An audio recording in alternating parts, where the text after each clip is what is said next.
Time आ चुका है steel ball run chapter 10 पढ़ने का। तो पिछली बार हमने देखा था कि सैंडमैन सबसे आगे निकल गया था। अब ये बंदा कौन है, शायद सैंडमैन ही होगा, पता नहीं। तो हमने देखा था सैंडमैन सबसे आगे हो गया था।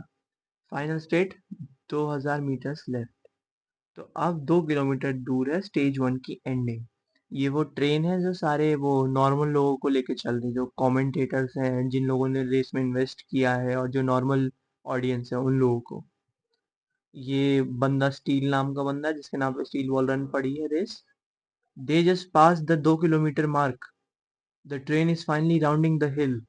What's going on? So that's what's happening. अच्छा, तो ये बाइनोकुलर से देख के बता रही थी। अच्छा, ये हो रहा है। वो उन्होंने 2 किलोमीटर वाला मार्क क्रॉस कर लिया। तो अब 2 किलोमीटर में उनका पहला चेक पॉइंट आ जाएगा रेस का। ही is running on foot. That guy, how the hell is he even keeping up? He's even running faster than all of the horses, but that's impossible. तो ये लोग कह रहे हैं कि वो तो बस अपने पैरों से भाग रहा है, तो फिर वो सारे हॉर्सेस से तेज कैसे है? और ये सब हम देख सकते हैं। सैंडमैन सबसे आगे है, फिर पोको लोको, जायरो, और फिर पीछे बाकी लोग होंगे। तो जायरो देखता है पोको लोको को, कुछ तो करने वाला है खुराफाती। This Sandman is fast. Sandman, just look at him, now he is running over the hill. तो कह रहे हैं कि अब देखो उसकी तरफ, अब तो वो पहाड़ी के ऊपर से कूद के जा रहा है। हाँ, वैसे ये हमें थोड़ा छोटा सा मैप दे रखा है कि वो डायरेक्ट पहाड़ी से कूद के जा रहा है और बाकी लोगों को ऐसे जाना पड़ेगा। तो पैरों पे रहने के कुछ बेनिफिट्स तो होते हैं, पर मुझे नहीं लगता कि घोड़े से चलने पे इतने सारे होने चाहिए बेनिफिट्स पैरों वाले के। This downhill race will end soon and the final state will be seen. The running time has already passed 17 minutes. 17 minute से ऑलरेडी इनकी रेस चल रही। 17 मिनट से रेस चल रही। हमने पता नहीं कितने 10वें चैप्टर पे तो है हम। 10 चैप्टर हो गए 17 मिनट में। A human running faster than a horse? Yes, that's impossible if you think about it rationally. But it makes sense when you see it. He's going over 30 kilometers per hour. 30? No, it might be closer to 40 kilometers per hour. 40? Is that even? Hang on. Hang on there just a second, Mr. Steele. Sandman speed? What the fuck are you talking about? Running 100 meter in 10 seconds is 36 kilometer an hour. The world record isn't even close to that. Running a long distance marathon in 2 hours is only 21 kilometers an hour. तो ये कह रहे हैं कि जो जिस speed पे Sandman भाग रहा है वो तो पॉसिबल भी नहीं होनी चाहिए, क्योंकि 36 किलोमीटर, वैसे 36 बहुत होता है अगर तुम पैरों पे भागो। मैं तो शायद कभी 15 से भी ऊपर नहीं गया। 15 क्या, 15 के आसपास तो गया हूँ। 36 तो बहुत ही ज्यादा भाई आगे की बात है। He really is running faster than all these horses, and the secret is in his running style. It makes sense. Look at how he is running over those cliffs. कैसे, नंगे पाँव? कुछ तो होगा अलग। ये खुद को जैसे प्रोपेल कर रहा है आगे करके स्प्रिंट स्टाइल में। I will explain to you how there is a way to run and achieve speeds of 40 kilometers an hour. When humans run, ये पूरा वो पैर का वो दे रखा है इन्होंने एनाटॉमी कि अब वो एक्सप्लेन करेंगे कि कैसे क्या भागना है। There is an impact when the foot hits the ground. The force of this blow knocks the joints and any muscles around them, causing them to become fatigued. There isn't a way around it. Even the strongest legs will get tired. तो कह रहा है कि जब भी इंसान भागते हैं तो हम बार बार अपना पैर जब जमीन पे पटकते हैं तो उससे जॉइंट्स पे, मसल्स पे, सब पे लोड पड़ता है और इससे हम फटीग हो सकते हैं, मतलब थकेंगे जल्दी। और इसको प्रिवेंट करने का कोई उतना तरीका नहीं है। But in Sandman's case, when he runs, his heel touches the ground for only a brief moment. तो उसका जो हील है, पैर का जो पीछे वाला पार्ट होता है, तो वो बहुत ही कम टाइम के लिए जमीन को टच कर रहा है। That style of running, even if his heel touches the ground, he never steps through. तो इसकी जो फोर्स है वो ऐसे इनटू द ग्राउंड जा रही है सैंडमैन्स लेग की। तो उसको ये वाला झटका उतना ज्यादा नहीं लग रहा। And thus the impact moves to the tip of his feet.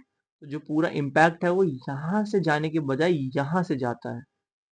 and then he kicks the ground at that exact moment, using the force of the impact to propel himself forward. तो जो impact होने वाला था, मतलब जिसकी वजह से वो नीचे आ रहा था, उसने उसी फोर्स को सैंडमैन ने यूज करके, जैसे अगर तुम अपना पहला स्टेप लो भागने में, तो तुम्हें खुद को बहुत जोर से प्रोपेल करना पड़ता है, पर बाद में जाते जाते रनिंग इजी हो जाती है।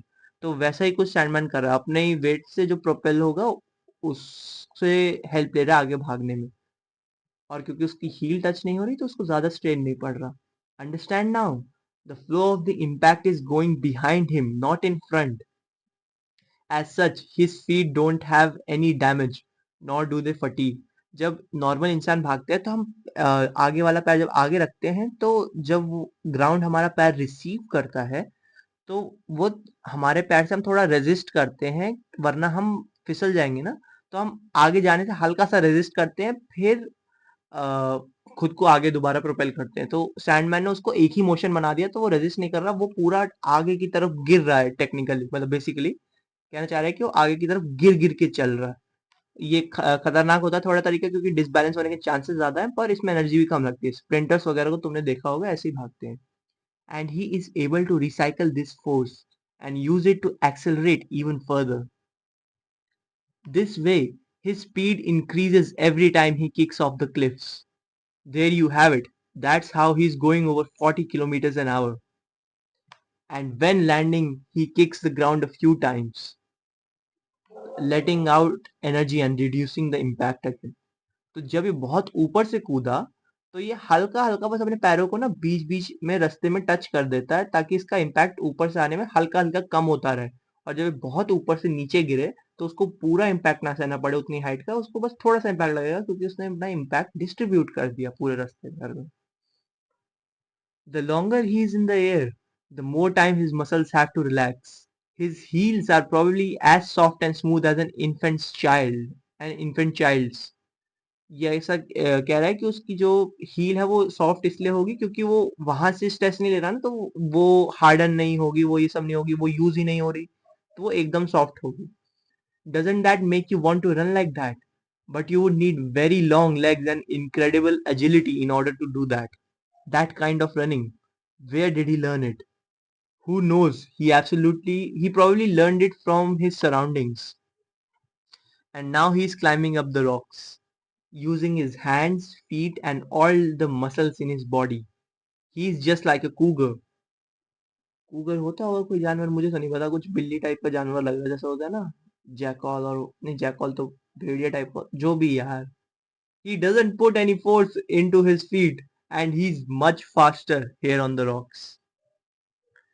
Sandman style puts the entire earth on his side. तो बेसिकली वही कहना चाह रहा है, जो भी है ना अराकी, जो मांगा जिसने ऑथर की है, जिसने ड्रॉ की है, तो वो कहना चाह रहा है कि वो अपने ही आगे गिरने के फोर्स को यूज करके और खुद को आगे प्रोपेल करता है, तो एक तरह से वो पूरी जो फोर्स है अर्थ की, वो उसी के साइड है, ग्रेविटी की। So as long as Steel Ball Run uses land as its stage, we can predict the outcome even if swift horses are his enemy. हम्म। तो कह रहे जब तक रेस जमीन पे होगी तब तक तो ये बंदा जीतेगा, क्योंकि जमीन को अपने साथ यूज कर रहा है, जबकि हॉर्सेस खिलाफ यूज कर रहे हैं, खासकर डाउनहिल में, क्योंकि उनको स्पीड कंट्रोल करनी और गिरने से रोकना था। अब डाउनहिल खत्म हो चुका है लेकिन।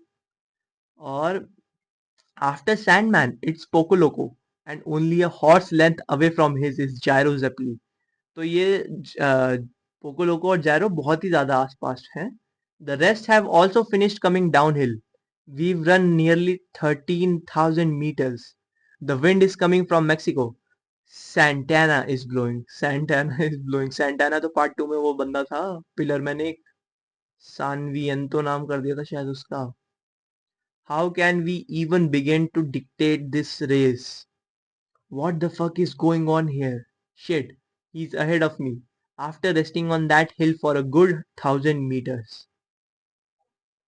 And that running man also took a shortcut over that cliff. But the first stage, only real enemy is this guy. Only him. तो कह रहा है भले ही वो पैदल वाला जो बंदा है जो अपने पैरों से भाग रहा है, वो भले ही कुछ चमत्कार कर रहा हो, पर असली एनिमी बस यही है, क्योंकि बहुत सारे टू मेनी कोइंसिडेंसेस ना, तो ये सब सोच समझ के कर रहा होगा, तो ये खतरनाक है, ये चालाक है। In the forest, the dead cow. stopping my trap. Something must be helping him. A long time ago in a casino, I saw a guy betting only on red, and he won 18 times in a row. But it was just luck. Some kind of power has to be protecting this guy. What I'm trying to say is this. How can I change it so his incredible flow of luck changes so he runs himself over instead? वैसे सही thought process है जैरो का कि अगर इसको luck जिता रहा है तो जो भी मैं करूंगा वो अगेंस्ट ही जाएगा मेरे या इसके फेवर में जाएगा क्योंकि लक है। तो ये सोच रहा है कि लक को कैसे मैं इसके तोड़ूं। हे पोको लोको या स्टैंड पोको लोको से बात कर रहा है। I will protect you from everything there is. All right so go ahead do anything you want keep on rushing forward after all there is nothing but luck inside your bag. मेरे हिसाब से शायद ये हमने पहला stand देखा है पूरे स्टोरी में ये जो पोको लोको के पास स्टैंड है जो वो स्केयर क्रो के पास आया था ना पिछली बार। Oh yeah so my horse has been a sprinter since birth even if I can't do anything to him. If I stare at his ass the whole time, I can't win. Let's go. तो अब जायरो कह रहा है भाई मैं उसके पीछे जब तक रहूंगा तब तक तो जीतूंगा नहीं तो अपने उसने हॉर्स की पूरी ताकत लगा दी एक बारी में। He's going. He's jumped ahead. Gyro has picked up the pace yet again. He's really moving, accelerating. But isn't this a little too soon? Is it all right? There is more than 1500 meters left, and the straight away is coming up. The straight, this is me? क्या straight, this is जो भी।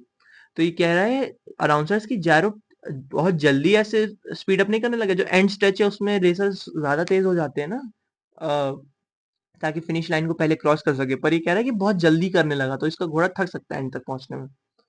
और वो रहा and race का। ये सब लोग जो हैं देखने वाले। जायरो आ गया, पोको लोको पीछे है, सब चीयर कर रहे हैं।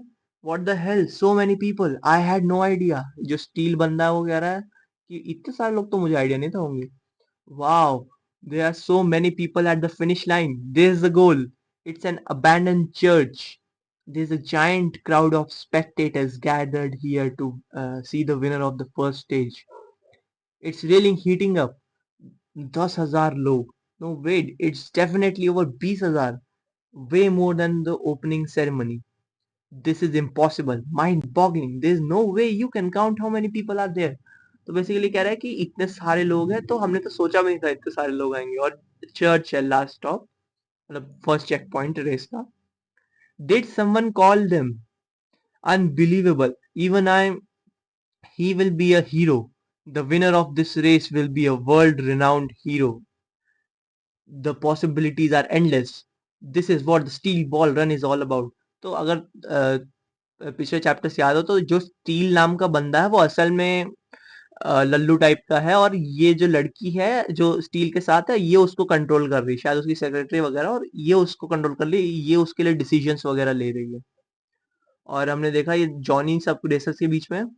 You ran well, old horse. You have gained a lot of experience from this race. Riding on the rough ground, going across that forest, and rushing downhill with no errors. And despite how much you've been sweating, you can still keep on going. Your legs are in perfect shape. तो Johnny अपने घोड़े की बढ़ाई कर रहा है कि तुम्हारी लेग्स तो परफेक्ट शेप में है, तुमने जो किया सब सही किया। Your breathing is also in good spirits. We are only 40 से 50 horse lengths away, but he dashed ahead too early. He'll be tired. Let's surprise him. Gyro Zeppeli. और इसके पीछे डियो है, जॉनी के पीछे। और इसमें पीछे देखा क्या हुआ। Hang on everyone, look. Did you notice? Shocking indeed. ये अनाउंसर कह रहा है कि शॉकिंग है। Pulling ahead in the tailing group. He's making his way through the pack. और ये डियो आ रहा है सबके बीच में से। जॉनी पीछे मुड़ के देख रहा है कि आ रहा है। It's simply unbelievable. Coming from way behind, this guy is Dio. Diego Brando is here. Dio caught up to me. Uh, rushed, pushed behind everyone else by the destruction of the bridge, and he's just caught up. Now in the world, how in the world did he gain back all that ground that he lost? He's already paid back all his loans. तो announcer वगैरह कह रहा है कि ये जो इतना पीछे छूट गया था ब्रिज के टूटने की वजह से, इसको पूरा री राउट करना पड़ा था अपना रास्ता, ये अब ऑलरेडी यहाँ कैसे आ गया। और डिएगो ने आके जॉनी के घोड़े को धक्का दिया। He again he passes on by, Dio is catching up, he is breaking through. अच्छा, धक्का नहीं दिया, मतलब चार्ज करा ऐसे सब के बीच में से आके। This guy he is using that technique, he came forward using this air pressure shield. क्या? Riding the leading horse where the wind is completely blocked. अच्छा, जो साइक्लिस्ट करते हैं ना कि सामने वाला जो बंदा है उसको सबसे ज्यादा दम लगाना पड़ता है क्योंकि वो हवा को डायरेक्टली चैलेंज कर रहा है, लेकिन उसके पीछे अगर तुम रहोगे तो तुम पे एयर रेजिस्टेंस उतना नहीं आएगा। तो वैसा कुछ। Avoiding the fatigue that's caused by air pressure, so that's how he is been able to keep on overtaking all of the other riders out there. It's an extremely dangerous maneuver that takes amazing skill to use. Is he gonna use my horse as a shield too? But I've already decided to overtake Gyro no matter what. और ये उसके बगल में चल रहा था और deo उसको शील्ड की तरह यूज कर रहा था, पर जॉनी ने अपने घोड़े को भगा के अचानक से ऐसे चार्ज कर दिया। और इट्स सून, क्योंकि जायरो ने यहीं से चार्ज कर लिया था, ये जॉनी अपना प्लान कर रहा था बाद में चार्ज लेने का। The trailing group is finally arriving. Oh, they are speeding up, they are no longer holding their horses back. तो अब सब के सब चार्ज कर रहे हैं क्योंकि फिनिश लाइन पास में है। From Gyro down to the bottom of this mountain there is an entire river of riders on the move. और ये पोको लोको और जायरो अगल बगल में, and Poco Loco has just challenge Gyro. It doesn't change the fact that this is what I was expecting since the very beginning of the race. At least I think so. तो अब दो लोग हैं lead में। वो भागने वाला बंदा कहाँ गया? वो भी मेरे हिसाब से तो आसपास कहीं होना चाहिए। पता नहीं, अभी के लिए इतना ही। बाकी बाद में अगली बार हम पढ़ेंगे चैप्टर 11।